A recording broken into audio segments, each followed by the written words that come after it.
How are you, Hello. Aya? How are you? Can you hear us? Okay, good, good. Let me do the start setup. Okay. Wonderful. I Thank still you. have your wooden tray. Next time. Yes, thank you. Yes, thank you.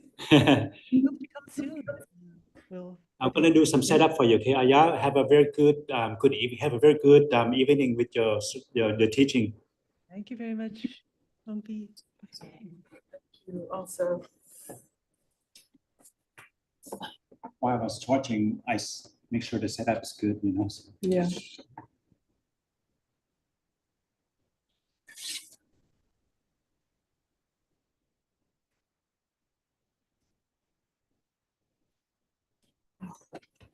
Now I need to study this.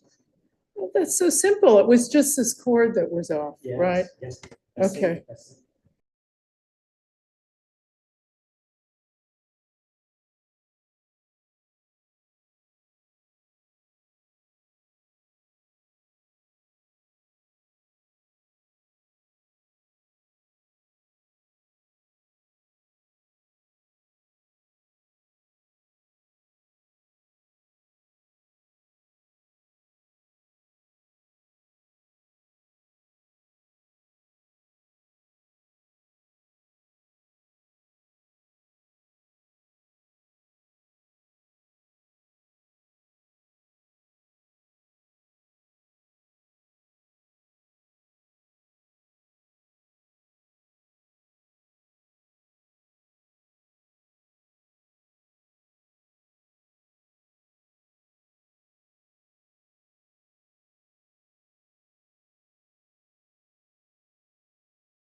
Namo Buddhaya.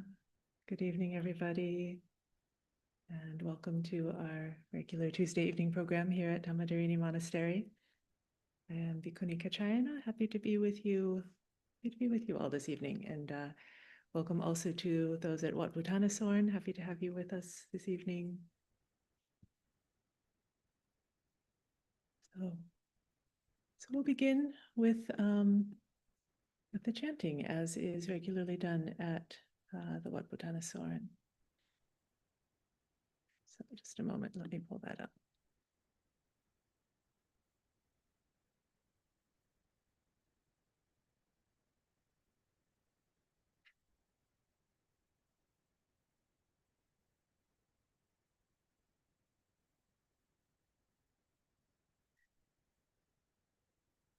So together we can pay our respects to the Triple Gem. Arahang Samma Sambuddho Bhagava Buddhang Bhagavantang Abhivademi. Swakato Bhagavata Dhammo Dhammang Namasami. Supatipanno Bhagavato Sāvaka Sangho Sanghang Namami.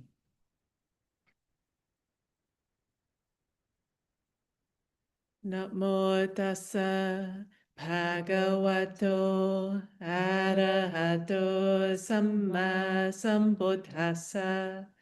Namo tassa Bhagavato Arahato Samma Sambuddhassa. Namo tassa Bhagavato Arahato Samma Sambuddhassa. Itipiso Bhagava Arahang Samma Sambuddho Vijjacharana Sampanno Sugato Lokavidu Anuttaro Purisa Dhamma Sarati Sattha Deva Manusanang Buddho Bhagavati. Swakato Bhagavata Dhammo Sanditiko Akaliko Ehipasiko Opanayiko Pachatang Veditabo Vinyuhiti. Supatipanno Bhagavato Sāvaka Sangho Ujjupatipanno Bhagavato Sāvaka Sangho Nyāyapatipanno Bhagavato Sāvaka Sangho Samicipatipanno Bhagavato Sāvaka Sangho Yadidang Chattari Purisa Yugani Atta Purisa Pugala Esa Bhagavato Sāvaka Sangho Ahuneyo Bahuneyo Dakineyo Anjalikaraniyo Anuttarang Punya Ketang Lokasati. Then for those who would like to request the 3 refuges and the 5 precepts, I will lead you in that. You can chant along with me. Mayang aye, wisung rakanataya, tisaranena saha panchasilani yajama, dutiyampi mayang aye, wisung rakanataya, tisaranena saha panchasilani yajama. Tatiyampi mayang aye, wisung rakhanataya, tisaranena saha panchasilani yachama. Namo tassa bhagavato arahato samma sambuddhassa. Namo tassa bhagavato arahato samma sambuddhassa. Namo tassa bhagavato arahato samma sambuddhassa. Buddhang saranang gacchami, Dhammang saranang gacchami, Sanghang saranang gacchami, Dutiyampi buddhang saranang gacchami, Dutiyampi dhammang saranang gacchami, Dutiyampi sanghang saranang gacchami, Tatiyampi buddhang saranang gacchami, Tatiyampi dhammang saranang gacchami, Tatiyampi sanghang saranang gacchami. And the 5 precepts. Panatipata veramani sikkhapadang samadhiyami. Adinadana veramani sikkhapadang samadhiyami. Kame sumichachara veramani sikkhapadang samadhiyami. Musawada veramani sikkhapadang samadhiyami. Sura meraya majjapamadatthana veramani sikkhapadang samadhiyami.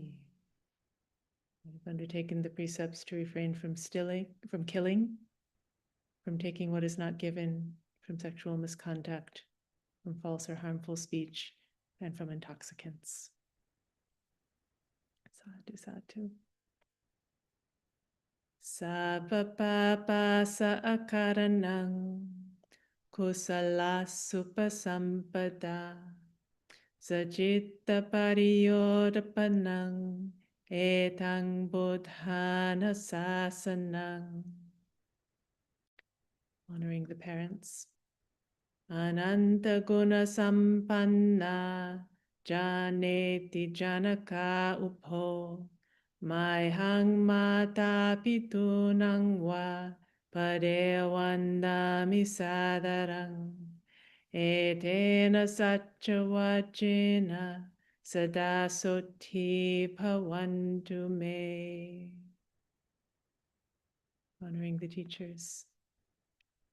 Aceracariya hunti gunutaranussasaka panyavuttikarete te dinno vade namamihang etena satchavachena hotu me jayamangalang. The Metta Bhavana. Sabe satta sukhita hontu, awera hontu, abhyapajja hontu, anika hontu, sukhi attanang pariharantu. Sadhu, sadhu, sadhu. So then, with that, we can move to our time of meditation together. So settling in, finding your seat, finding your posture, Sitting in a way that is upright and balanced, not too tight, not too loose, sort of comfortable but dignified.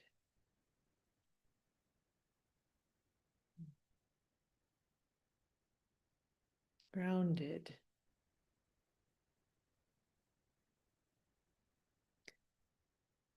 So whether you're on the chair or on a cushion, you can start by feeling the weight of your body seated here where it makes contact with the chair or the cushion, feeling the rootedness to the earth.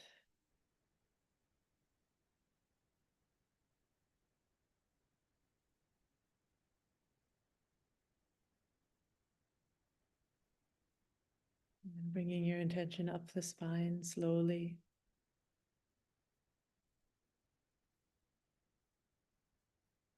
Coming up the spine, up the back, the neck, back of the head.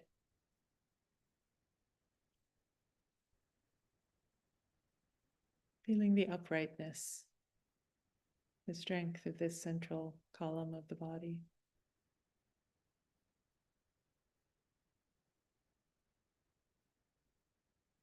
And this will remain upright and strong, while everything else can just rest on it, hang down.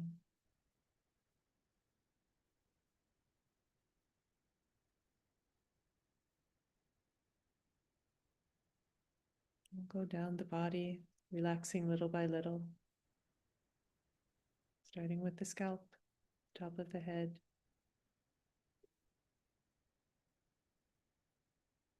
If there's any sensations you can feel on the scalp. Getting to know this body from the inside.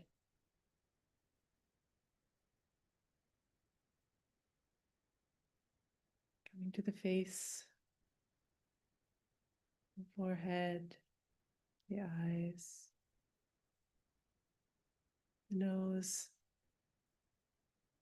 the cheeks, the jaw. Feeling any sensations, any tightness or tension in the facial muscles. And seeing if you can let that relax. Just be aware of whatever's there.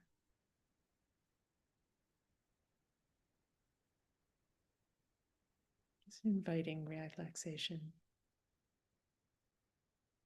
And letting it be however it is.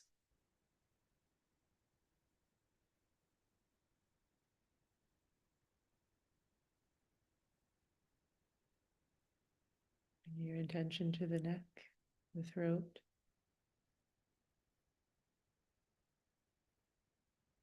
The shoulders.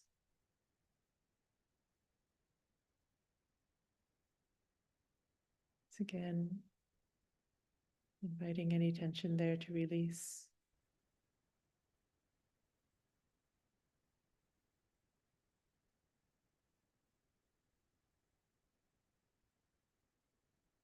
Coming down the arms,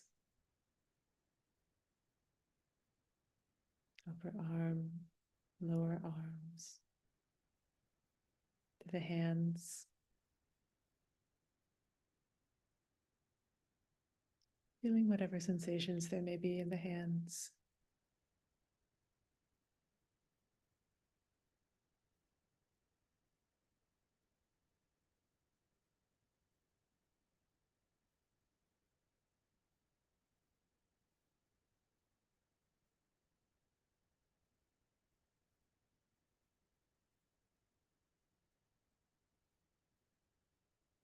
Coming to the chest, torso. Feeling it expanding and contracting with the breath.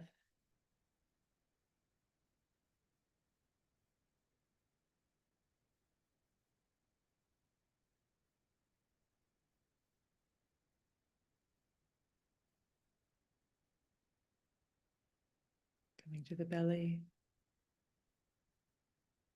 Feeling it rising and falling. Inviting the release of any tension you may be holding there.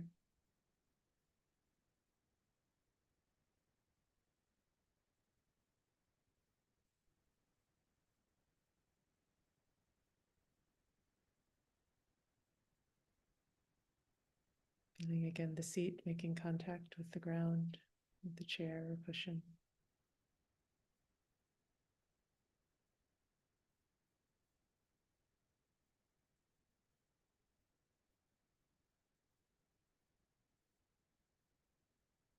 Feeling the legs all the way down to the feet.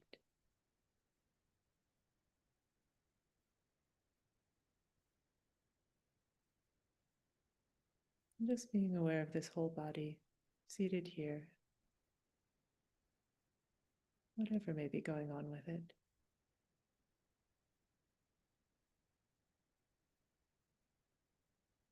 Meeting that with patience, with kindness and gentleness.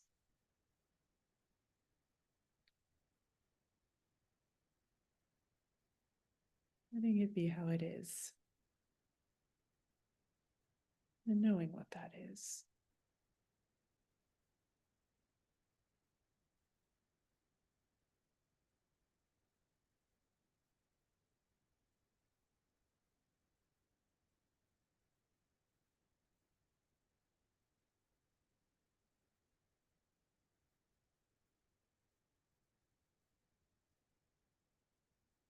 Bringing your attention to the breath, wherever you might feel it most clearly.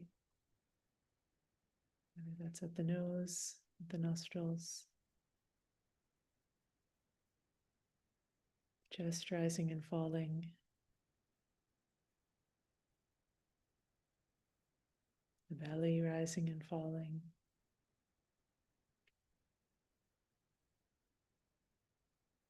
Or just a sense of this whole body expanding and contracting.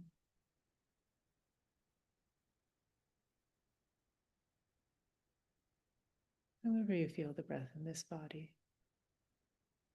bring your attention there.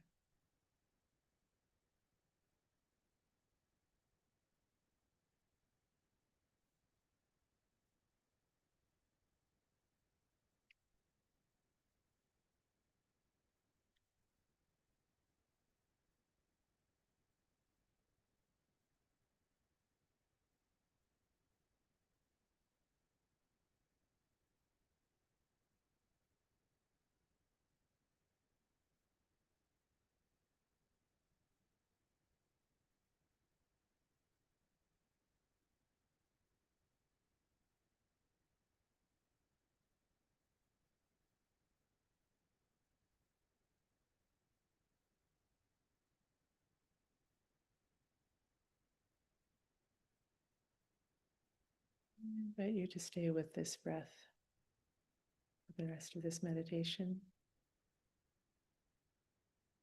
Rest here with it. Get interested in it. Be with it.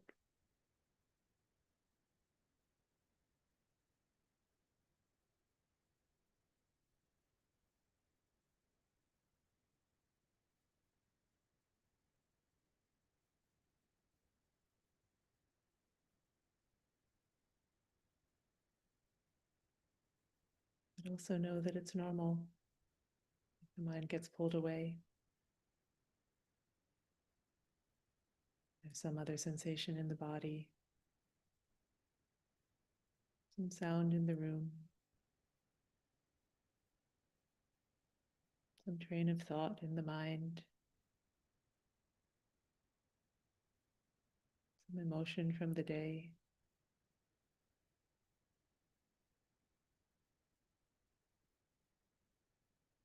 Even as we try to rest with the breath, many other things come.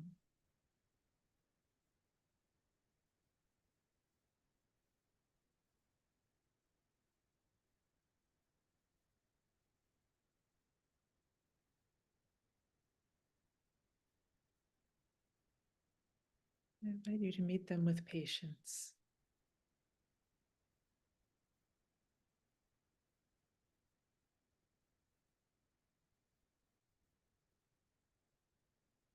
See if you can get a feel of what patience is.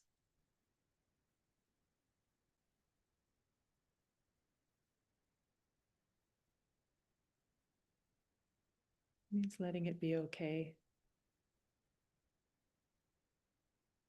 exactly as it is, pleasant or unpleasant. It's just what it is right now.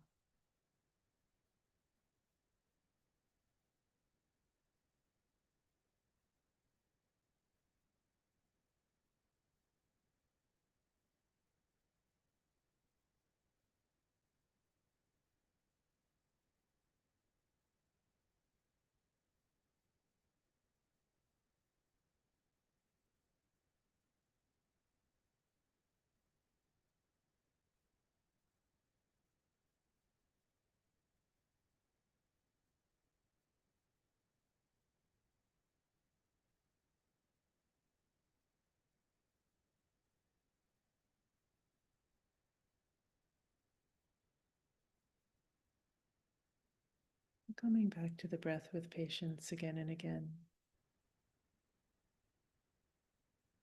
Greeting the other things that come with patience again and again.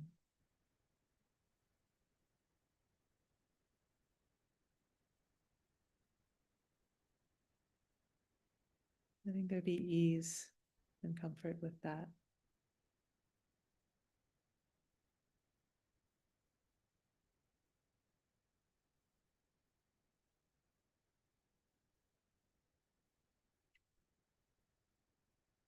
Letting this be our training.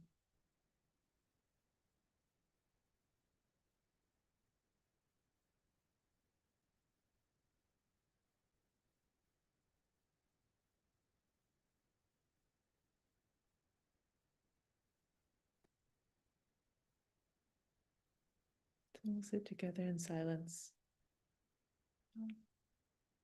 About 35 minutes.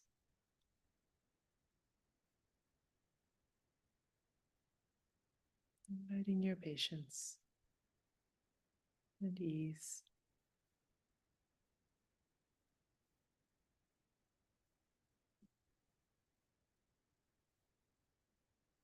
No matter what comes.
Coming now towards the end of our meditation together,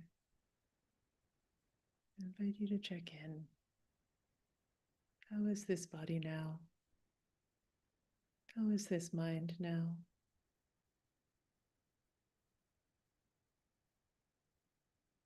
If you've been away somewhere else, come back.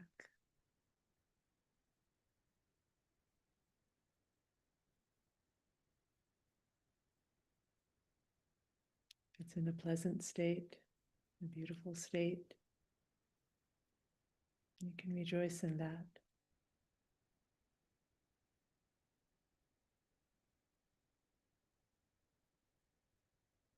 If it's in any kind of difficult state, and bringing your patience to that, bringing your acceptance, your forgiveness.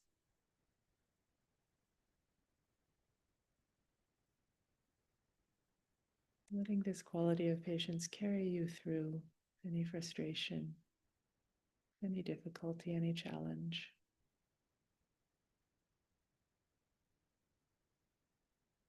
Letting it carry us onward with our practice, with our training.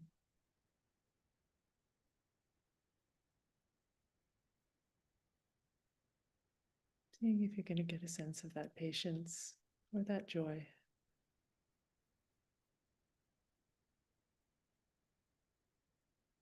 Forgiving and blessing yourself and others.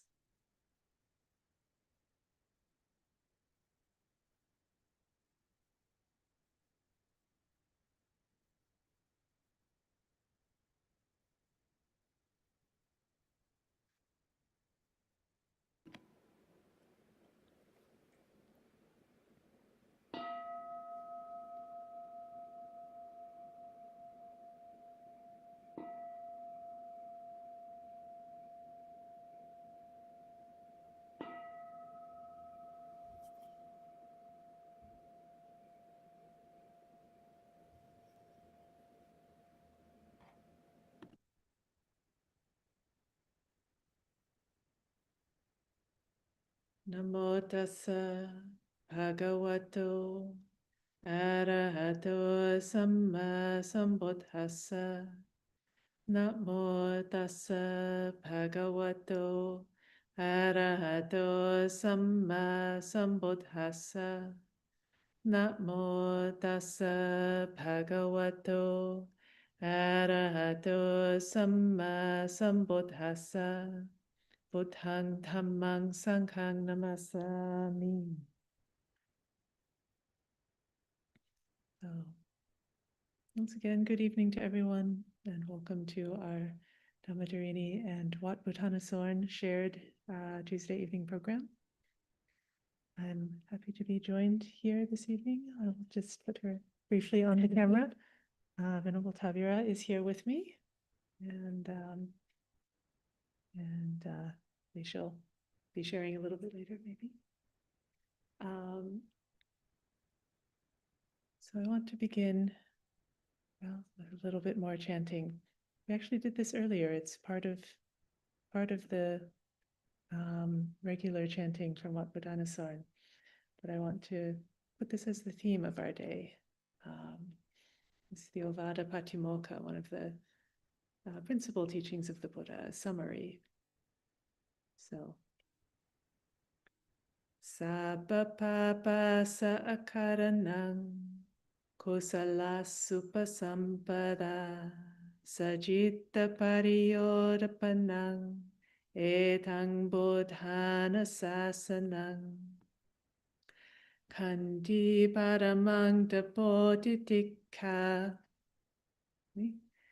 Nibbanang paramang vadanti buddha nahi pabbajito parupaghati nasamano hoti parang vihetayanto anupavado anupaghato patimokhe cha sangvaro matanyuta cha bhattasmin Pantancha sayanasanang adichitte cha ayogo etang buddhana sasanang. So, not to do any evil, to embrace the good, to purify one's mind. This is the instruction of the Buddhas. Patient acceptance is the ultimate fervor. Some translations say austerity. So tapo, tapas, burning, austerity. Extinguishment, nibbana, is the ultimate, say the Buddhas. No true renunciate injures another, nor does an ascetic hurt another. Not speaking ill, nor doing harm, restraint in the monastic code, moderation in eating, staying in remote lodgings, commitment to the higher mind. This is the instruction of the Buddhas. Oh, I want to focus tonight on patience, patient acceptance, kanti, kanti. This root here, kan, patient endurance, tolerance, acceptance, receptivity, acquiescence. It's from the root kang, which is the same as the root for kamati, forgiveness, forgiving. It's having this forgiving attitude towards things, towards conditions in the world as they are. This is said to be one of the highest blessings. We're also familiar, many of us, with the Mahamangala Sutta. So we can chant this one too, just this one verse. Kanti jaso vachasata samanananjarasanang kalena dhamma sakaccha etang mangalam uttamang. So patience, kanti, being easy to instruct, seeing contemplatives, discussing the Dhamma. This is the highest blessing. There's 38 highest blessings in this sutta, but kanti, patience, patience being a blessing. This is something I want to reflect on. Patient acceptance, patience endurance. This can have kind of a sort of, depends on your conditioning, but it can have like a negative sense to it, right? A sense of, gritting your teeth. I'm just going to endure something and wait till it's over. And then I'll be fine after it passes away, right? This is a feeling we can have about patience.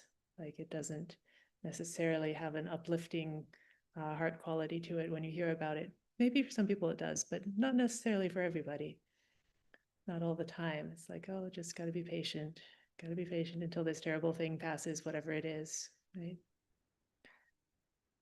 So I want to reflect with you this evening on what would it mean to see patience really as a blessing.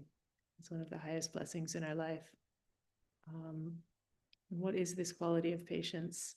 Why is it that the Buddha describes it as the highest austerity? So patience, kanti. Let me go to another sutta here. Just a moment, sorry. Find my notes.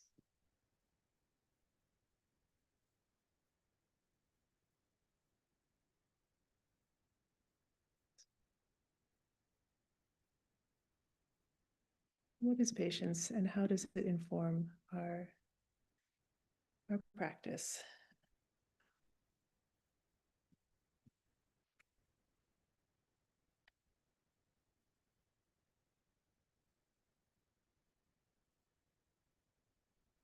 Mendicants, there are 4 ways of practice.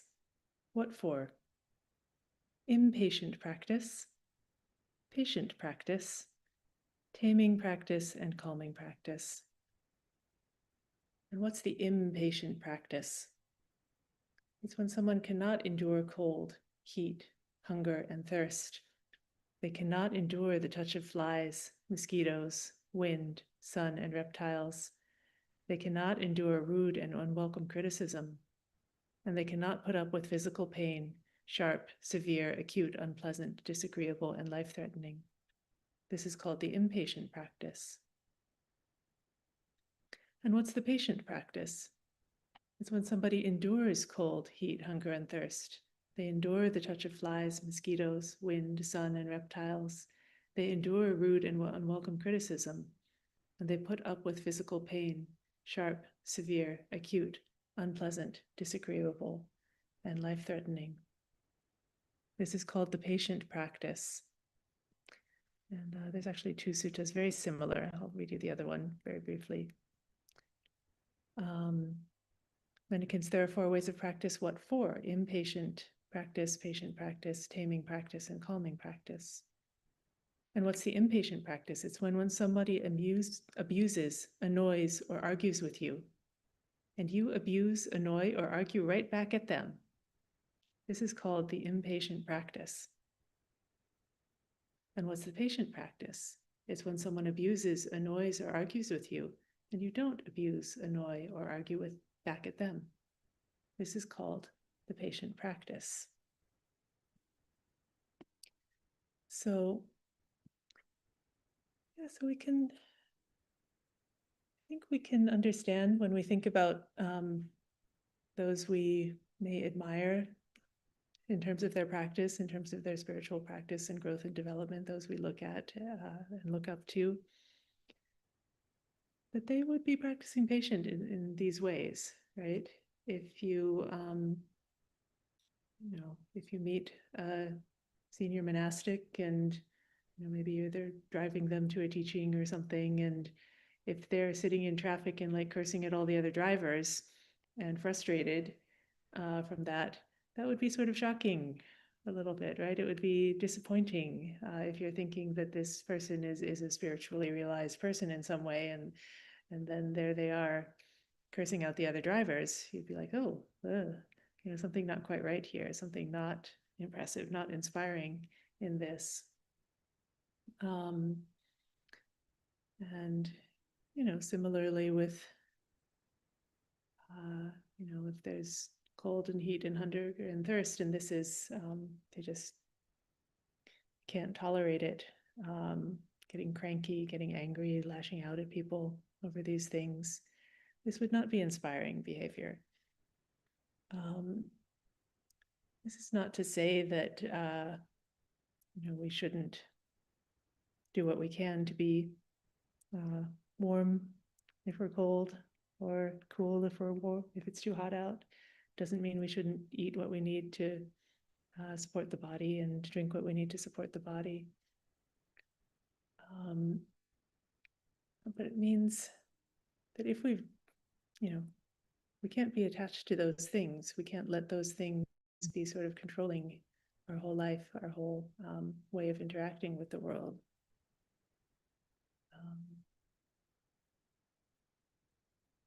So there's another sutta. Buddha says there are certain kinds of defilements that should be given up by using. This is the Sabbasava Sutta. I'll share this briefly. So if you are uncomfortable, too cold, stressed out because of that, then one can rationally give up that stress and that defilement by using robes as a monastic.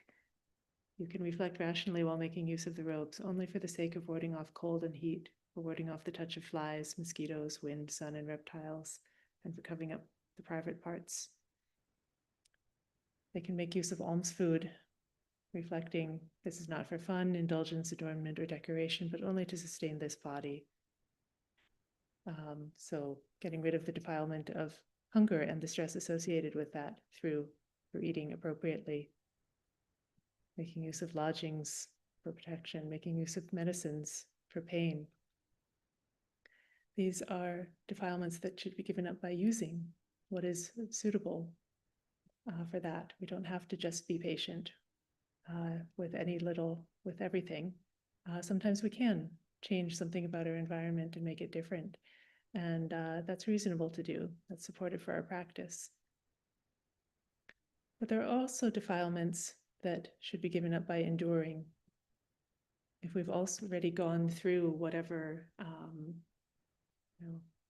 we've already done what we can do, then we've already put on our sweater, we've already gone in the house, we've already eaten whatever food is available. And then there's something still uncomfortable. There's still too much cold or heat or hunger or thirst. Then that is to be endured. They endure the touch of flies, mosquitoes, wind, sun, and reptiles. They endure rude and unwelcome criticism, and they put up with physical pain, sharp, severe, acute, unpleasant, disagreeable, and life-threatening. Or distressing and feverish defilements that might arise in someone who lives without enduring those things do not arise when they are endured. These are called the defilements that should be given up by enduring.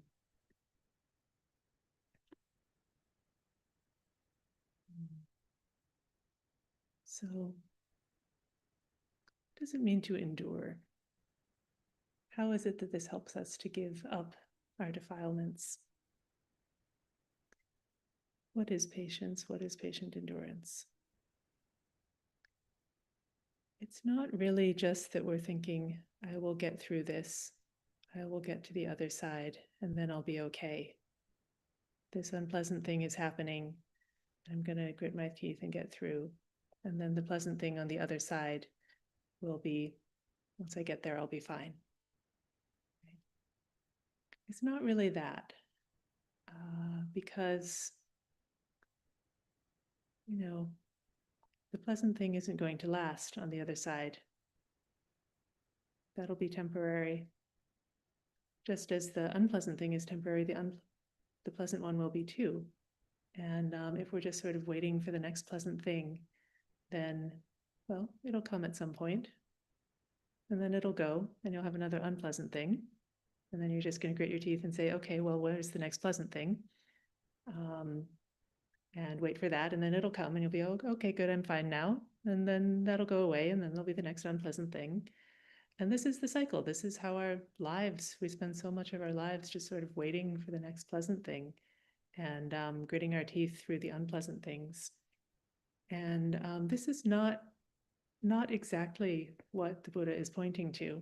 This is just sort of looping through samsara. This is just continuing. So the patience, the endurance, is really not just that.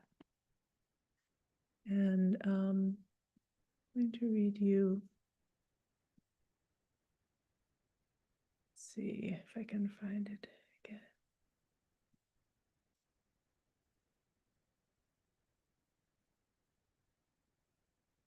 Okay, so I'm going to read you from an article on patience by Ajahn Sucitto. This is from his book on Parami, which is actually really a wonderful book. And I feel like I was rereading this today in preparation for this talk, and I feel like you should just read this book. You should just read this and forget what I'm saying. He said it so well.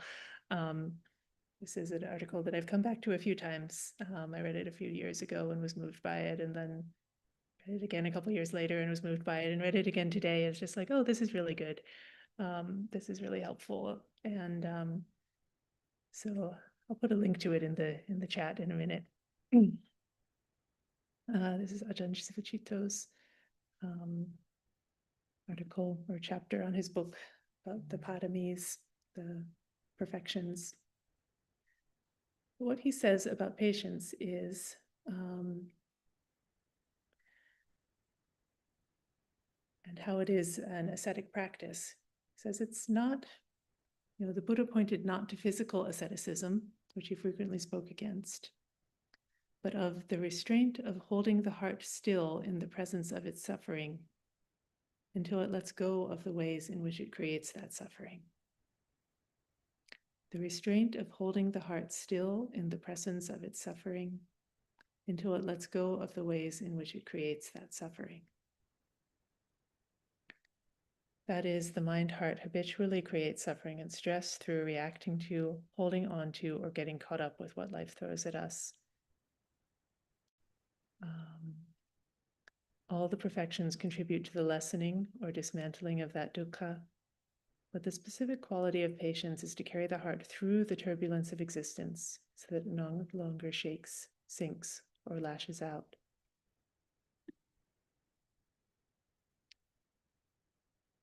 So, patience is about settling, staying still in the midst of that turbulence, of not letting it push and pull you around, of not just having habitual reaction after habitual reaction after habitual reaction. It's about sitting right down in the middle of it and looking inward and seeing if the heart can be still right here, right now, in the midst of this, whatever it may be.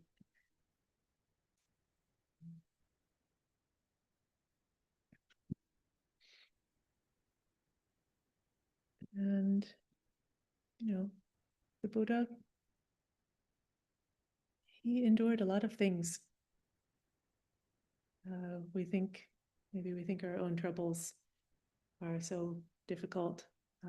This time that we live in is so difficult. So many things going on in the world that are difficult. So many things going on in our own lives that are difficult. There's so many stories of the Buddha, though, of like very difficult things that he endured. People made false accusations against him of various kinds of terrible things, terrible crimes. People attacked him. His cousin tried to kill him. He was not living just peacefully, just calmly, just sweetly all the time. The monastics were always causing trouble. If you read in the Vinaya texts, it was, you can tell it's not just a completely harmonious Sangha all the time. They were misbehaving in all sorts of different ways. And then the Buddha had to make the rules, right? He made the precepts on the basis of the monastics misbehaving. And sometimes he had to scold them. He had to teach them in various ways. It was not just a blissful life of sitting quietly in the forest and nothing going on. And he taught that really you need to be patient with all of this. You need to be patient, no matter what it is, even if it's unfair. There's one story I was reading. I didn't actually know this story for today when I was searching for suttas on patience, but there was a time when the Buddhist monastics were being very well supported, but the other spiritual practitioners were not, and they got jealous, and they told the young woman to go start spending a lot of time with the Buddha. Go over there and just visit him regularly. And she said, yes, I can do that. And when she became known for going there regularly, then they actually went and they killed her. They murdered her. And then they brought her body into the town and said, look what the Buddhist monastics have been doing. How can you respect them? How can you support them when they do such a terrible thing?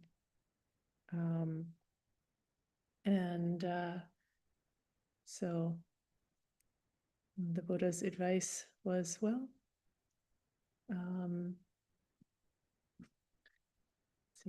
he taught them to just sort of stand by their own truth, the monastics.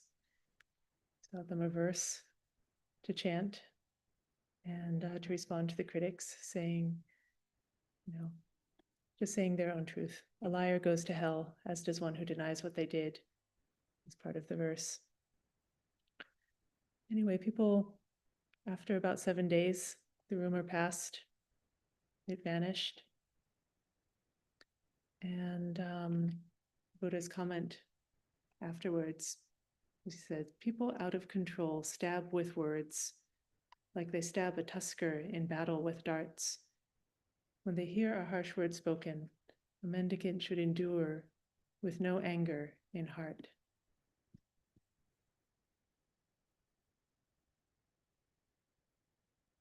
When struck by pleasure and pain in the village or wilderness, regard it not as self or other. Contacts strike because of attachment. How would contact strike one free of attachment? So this is, this is strong stuff. It's not minor stuff. It's not minor criticism. It's not fair. It's not correct. It's not good. It's ugly. And yet we're asked by the Buddha to meet this without anger.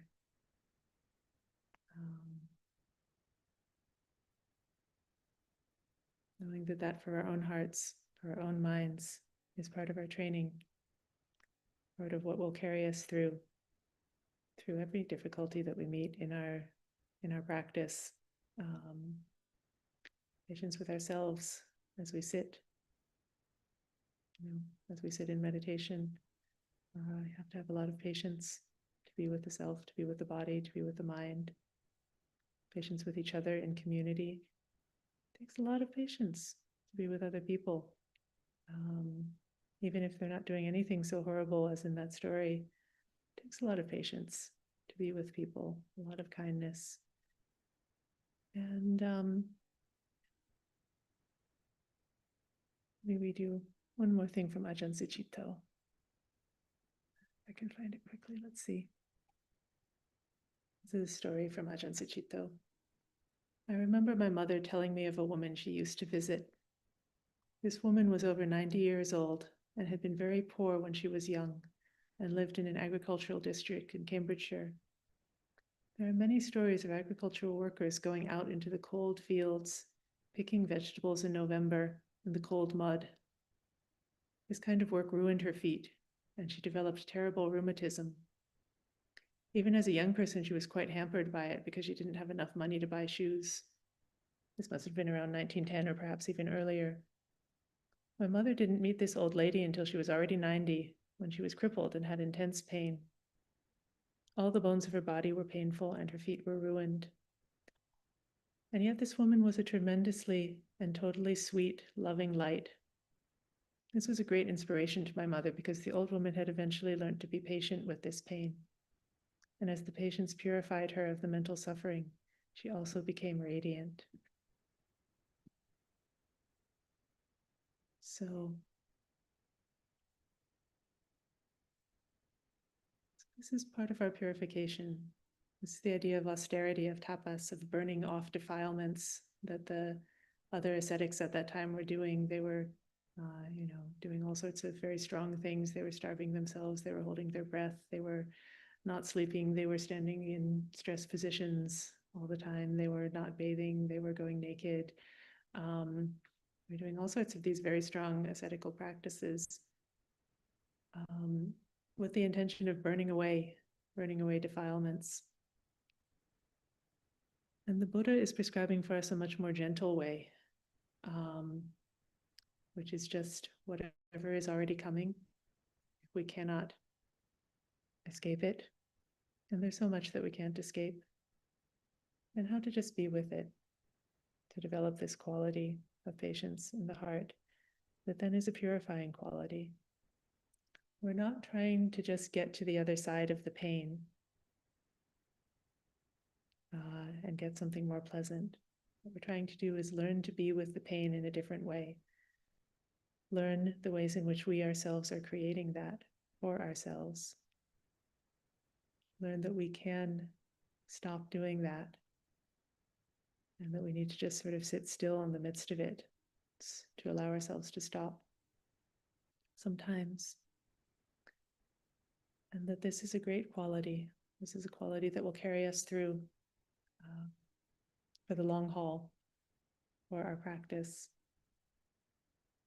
One of the paramis, I want to acknowledge this teaching on paramis is not something that comes directly from the Pali Canon, or well, at least not from the early Buddhist texts. The Buddha never gave a list of 10 paramis, but he did talk about all of these qualities, and they've become very influential in later Buddhist teaching and culture.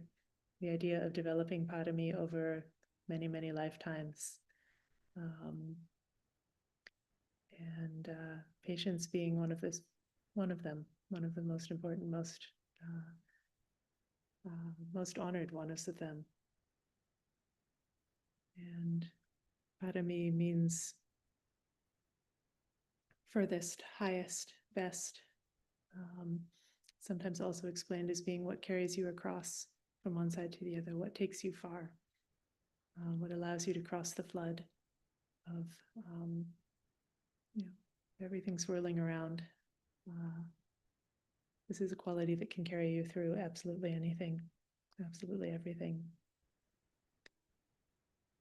So I think I'd like to pause here and ask if anyone has ever had a sense of patience in this way, of the real true patience, not the gritting your teeth kind, but of the kind that really is going beyond that, carrying beyond, coming out of that suffering.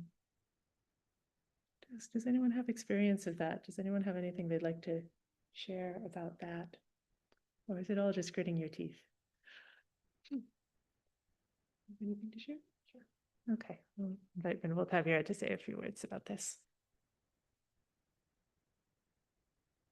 Yeah, I'm just reflecting on, the times when we meet something that we're sort of not sure we're capable of handling. And there can be this impatience that's kind of a turning away of like, I can't deal with this. I won't deal with it. I need to go do something else, and the difference of,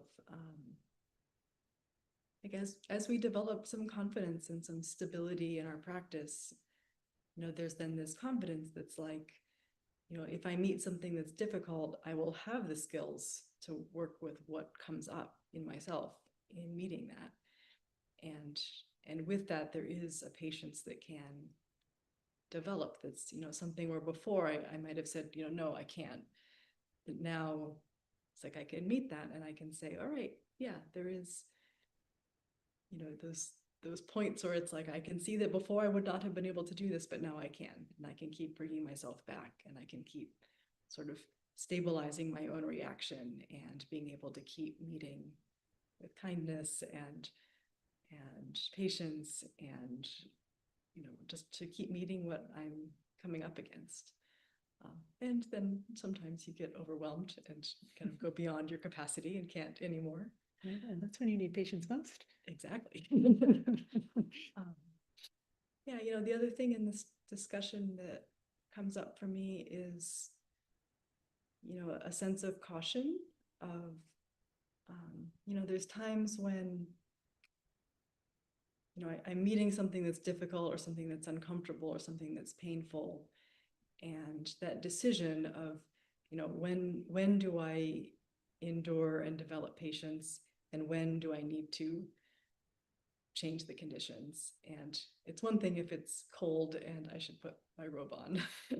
And in some sense, that is kind of if it's cold and I have warm clothing available, put it on. That's not a hard decision. But if I'm in a situation that may feel painful to me in some other way, is that something that's I should endure and develop patience with and really like train myself to be with as it is? Or am I in a situation where someone else is doing something that is genuinely harmful and I should try to shift that or remove myself from the situation? And just recognizing that, telling people that they should be patient and it's their responsibility to develop their own qualities can be a way of teaching people to endure something that's actually harming them and they shouldn't be enduring. So just being aware of how this could be used in a way that actually can be harmful to people. So just needing to really have our own discernment about which of these things are me causing my own suffering that I have agency over and I can work with, and which sometimes the wisest thing is that I do need to change my conditions, my external conditions. Mm-hmm. Yeah, thank you. Yeah, definitely. I don't think we have to just endure everything, but developing the capacity to do so.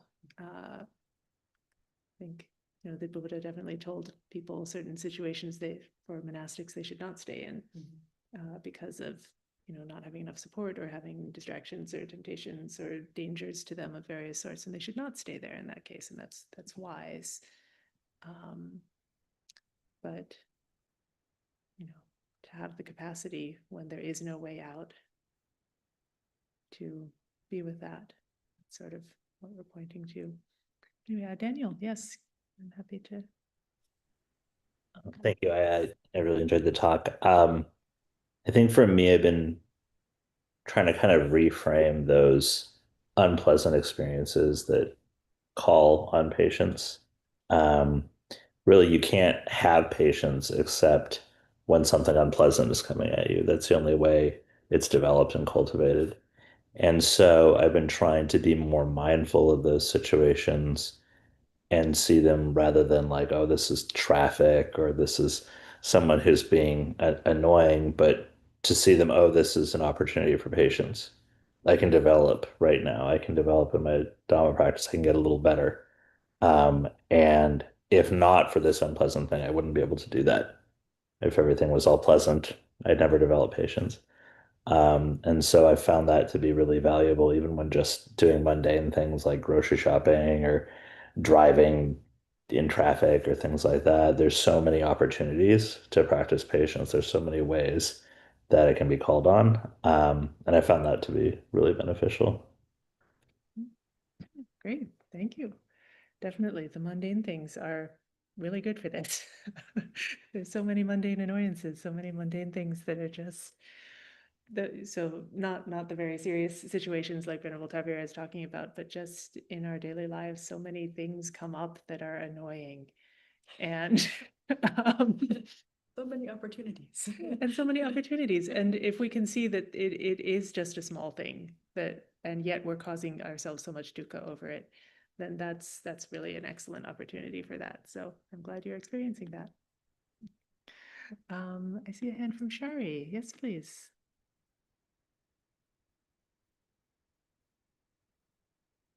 Hello.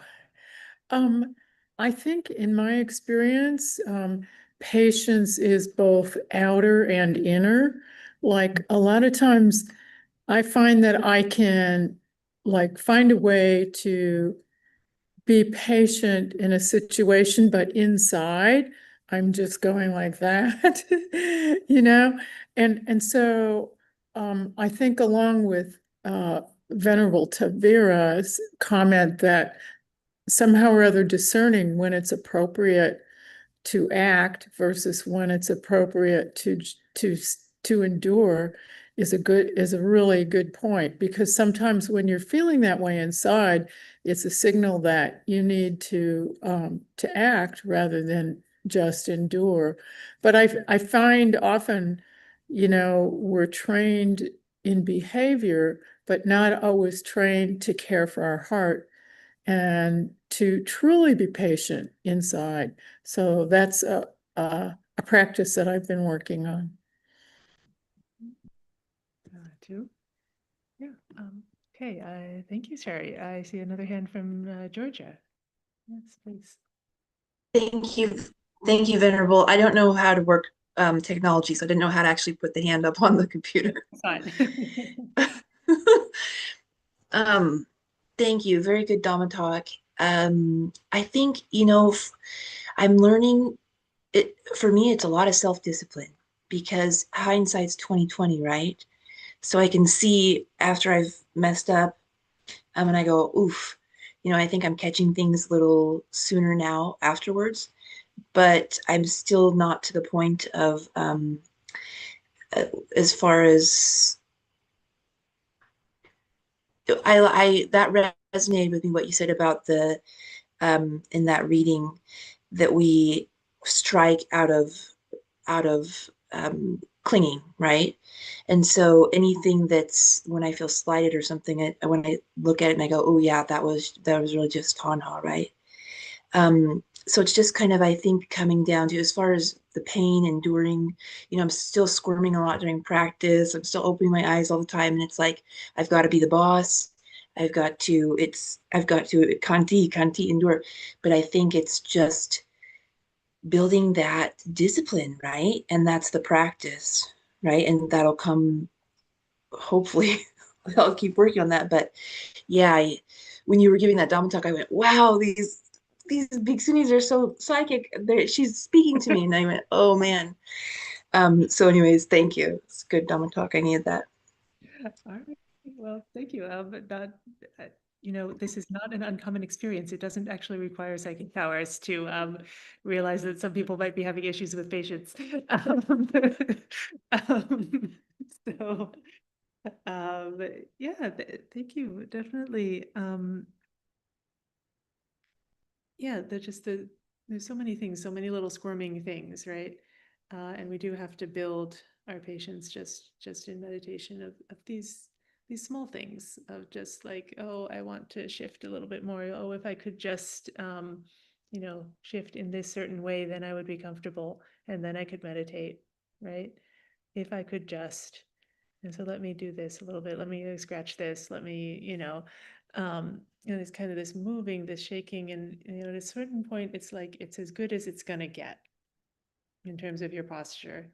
It's as good as it's gonna get, and then you just have to drop all that because you can't actually find a comfortable position where the body is just going to be fine, completely fine for an extended period. At a certain point, the body is going to hurt. You get it as good as you can, and then you let it go. And I think even for the bigger things, I think that happens too. It's like you if you're in a terrible situation and you can remove yourself from that situation, then do, absolutely. It's not like you should just stay there because you're trying to develop patience. But it's like if you have stepped out of that situation and you're in a safe place and it's still running in your mind, that thing, which is normal. I mean, when we have really difficult situations, of course, that's what happens is we think about them, we review them, we feel them again in our hearts again and again and again. And how to bring the patience to that. It's just like, okay, accepting the fact that that thing happened, whatever it is, that thing happened, that situation happened, and that it has this effect on the body now. It's the patience with the mind that is still going back to that, but the patience with the heart that is still going back to that, the bodily reaction that is still going back to that. And again, it's just like how to find the patience and the care for that body, that heart, that mind in that situation. Yeah, because there's also those things where we have these habits and conditioning and karmic patterns, and there's also the times when you remove yourself from the situation and then recreate it for yourself again. Yes. In the next just find yourself in the same place again. Right. So that's the part we're trying to undo, is the sort of being steady with things so that we don't have to be putting ourselves into any terrible situation again. Yes, Richard.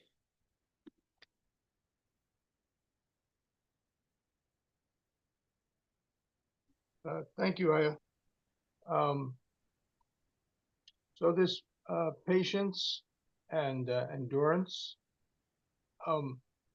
if you're looking at the Eightfold Noble Path and you get to right livelihood with monastics, so Buddha says, so when you go to beg your food, etc., in the town, that you control your senses and you don't look around. Because if you don't do that, your mind can become agitated, and that's a certain state of mind, and you're not maintaining a calm state of mind. And then if you go on to right effort, and you understand the difference between the wholesome and the unwholesome, and you tend your mind towards the wholesome and stop having unwholesome, then Buddha says when you sleep at night, you'll just have nice dreams and stuff because your mind is always in a good place, and that also allows you to stay in the higher chittas, the higher states of mind. And then when you go to mindfulness and you see through mindfulness that what the Buddha is teaching is correct, yes, the body is temporary, yes, sense experience comes and goes, yes, mind states come and go and can be modified, etc. And the Dharma of understanding of the three characteristics and everything, you see that is confirmed by your own insight and experience and control of mind, and then using the breathing gladness arises. So again, gladness is an unagitated higher sense of mind, right? And that leads to samadhi. So part of this idea of trying to maintain, it's not like you said, it's not gritting your teeth to try to, it's like you're trying to set your mind to not let these things bother you by maintaining your mind on higher things, so that you stay in higher states of mind, and that allows you to move along and complete the process of the path without a lot of suffering or struggle. Anyways, that's my view, but thank you very much for listening. Yeah. Great. Thank you very much, Richard. Yeah. So I wanted to go to one more sutta here. This is the Kaccayana Sutta. This is about mindfulness of the body. And a lot of, again, in meditation, a lot of mindfulness of the body is, related to developing patience, to just sort of sitting and being with that sort of squirming, uncomfortable qualities of the body. And I wanted to go to the benefits. What are the benefits of practicing in this way, of just sort of being with the body in all of its difficulties? And there are 10 benefits. You can expect 10 benefits when mindfulness of the body has been cultivated, developed, and practiced, made a vehicle and a basis, kept up, consolidated, and properly implemented. They prevail over desire and discontent, and live having mastered desire and discontent whenever they arose. They prevail over fear and dread, and live having mastered fear and dread whenever they arose. They endure cold, heat, hunger, and thirst, the touch of flies, mosquitoes, wind and sun, and reptiles, rude and unwelcome criticism, and put up with physical pain, sharp, severe, acute, unpleasant, disagreeable, and life-threatening. So this is what we've been talking about, the endurance. But this sutta then tells you what happens next. Well, they get the 4 absorptions, blissful meditations in this life that belong to the higher mind whenever they want without trouble. They wield psychic powers. They recollect past lives. They realize the undefiled freedom of heart and freedom by wisdom in this very life. And they live having realized it with their own insight due to the ending of defilements. So, this is meant to be an onward leading practice, that our practice of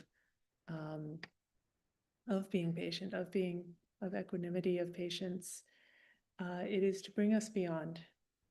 It's not to get us just in time past the unpleasant thing to the more pleasant thing, but it does bring us out. It does bring us to something that is more pleasant, but in the deeper level of not just getting something else, but letting go of the habit of clinging, of craving, of discontent and desire and fear and despair, letting go of all of these habits and treating it differently, and being free from those things.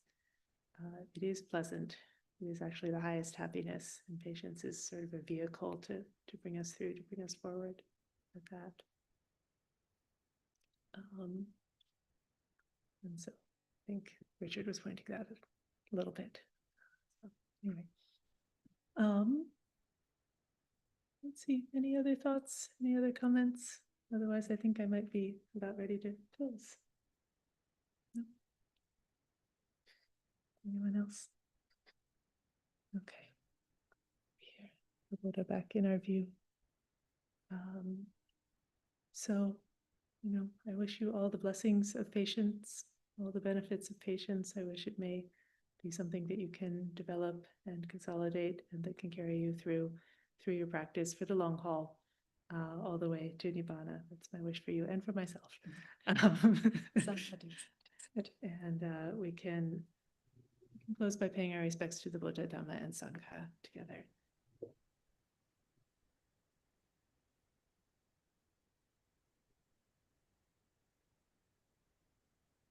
Arahang Samma Sambuddho Bhagawa Buddhang Bhagawantang Abhivademi Suakato Bhagavata Dhammo Dhammang Namasami Supatipanno Bhagavato Sawaka Sangho Sanghang Namami.